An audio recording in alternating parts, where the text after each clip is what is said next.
Hello friends, welcome to my channel. तो आज हम स्टार्ट करने वाले हैं एक न्यू टॉपिक, न्यूक्लियस। इसके पिछले वीडियो में हम इस चैप्टर का इंट्रोडक्शन वीडियो देख चुके हैं और सेल स्ट्रक्चर्स, प्लाज्मा मेम्ब्रेन और सेल मेम्ब्रेन, सेल वॉल देख चुके हैं। आज स्टार्ट करने वाले हैं न्यूक्लियस। तो ये कुछ एक्टिविटी के अकॉर्डिंग दिया हुआ है जो आपको खुद से पढ़ना है। और अब हम आपको इम्पोर्टेंट टॉपिक्स बताने वाले हैं। The nucleus is a double layer covering called nuclear membrane. The nuclear membrane has pores which allow the transfer of material from inside the nucleus to its outside, that is to the cytoplasm. जो nucleus के ऊपर double layer covering होता है उसे nuclear membrane कहते हैं। The nuclear membrane has pores.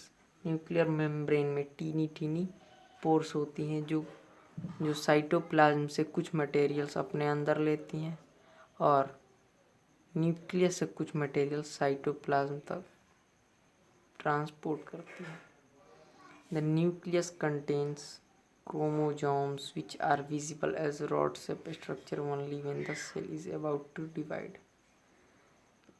Nucleus chromosomes contain किया रहता है जो रॉड शेप में दिखता है और वो तब दिखता है जब सेल डिवाइड होता है। Chromosomes contain information for inheritance of features from parent to next generation in the form of DNA molecules. तो क्रोमोजोम्स इंफॉर्मेशन कलेक्ट किए रहता है पेरेंट्स का, जो उसके नेक्स्ट जनरेशन तक पहुंचाता है उनके कैरेक्टरिस्टिक और फीचर्स। तो डीएनए का फुल फॉर्म है deoxyribonucleic acid. Chromosomes are composed of DNA and protein. Chromosomes होता है वो किस चीज़ से बना होता है? प्रोटीन से और डीएनए से। DNA molecule contain the information necessary for constructing and organising cell. जो डीएनए मॉलिक्यूल है वो कुछ ऐसा इंफॉर्मेशन कलेक्ट किए रहता है जब सेल डिवाइड होता है और सेल ऑर्गेनाइज करने में हेल्प करता है। DNA functional segment of DNA are called genes. Functional segment DNA को हम जीन्स भी कहते हैं। In a cell which is not dividing, this DNA is present as part of chromatin material. Chromatin material is visible as entangled mass of thread like structures.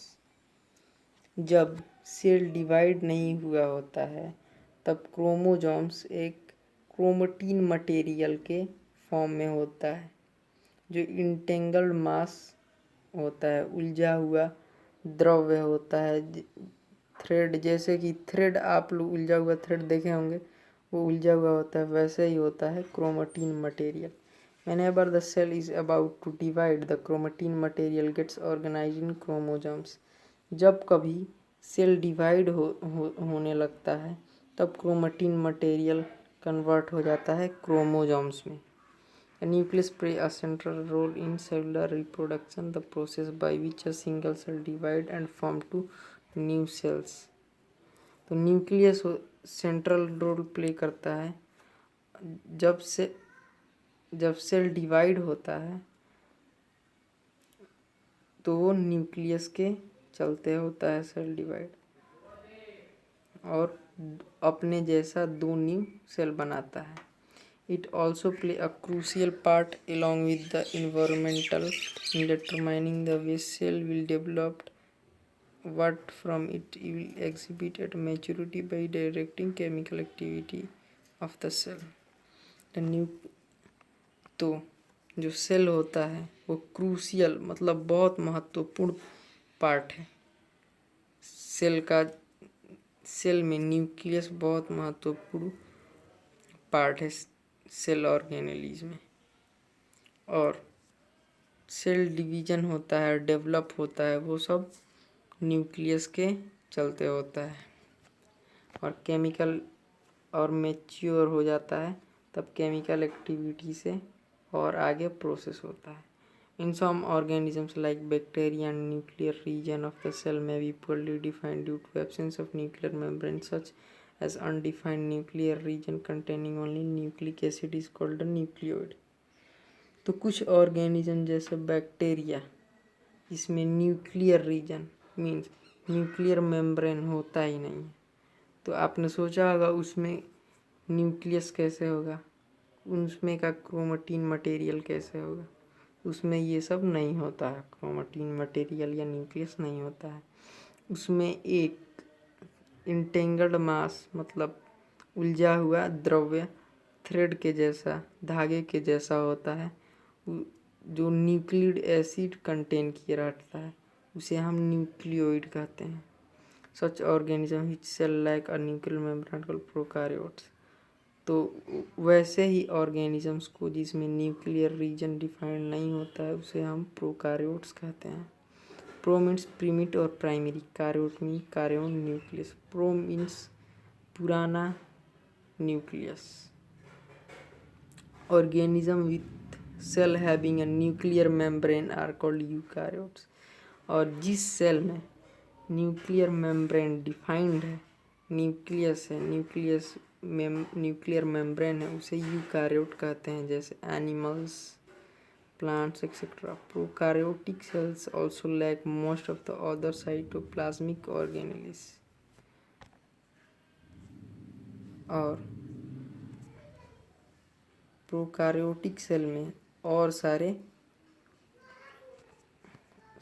Cytoplasmic organelles नहीं होते हैं present in जो eukaryotic में present होते हैं। Many of the functions of such organelles are also performed by poorly organized part of the cytoplasm। जो कई तरह के फंक्शंस होते हैं उनके ऑर्गेनेल्स में, वो सारे साइटोप्लाज्म में होते हैं, जो हमने सेक्शन 5.2.4 में देखे हैं। The chlorophyll in photosynthetic prokaryotic bacteria is associated with membranous vesicles, bag-like structure but not with plastid as in eukaryotic cells। तो ये था हमारा न्यूक्लियस चैप्टर। तो आज के लिए बस इतना ही। अगले वीडियो में हम पढ़ने वाले हैं साइटोप्लाज्म। तब तक के लिए बाय।